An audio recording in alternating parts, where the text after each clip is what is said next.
Hey guys, for this video, I'm going to show you how to add a watermark to multiple photos here in Canva. So first thing that you want to do is you want to open your photos, of course, and then you're going to click on text over here at the left side bar, then click on add a heading. Now you want to input your watermark, so it could be your name or a brand name. Then you can choose the font style according to which one you'd like, and you can also change the color if you'd like.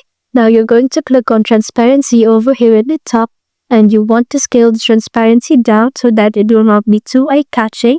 Then you want to readjust the watermark and reposition it to where you want to place it in the photo. And to apply that to other pages, just click on the watermark, then click on the three dot option, click on copy. Now you want to go to the other page, then you're going to click on anywhere on the page, then right click on it, then click on paste, and there you go.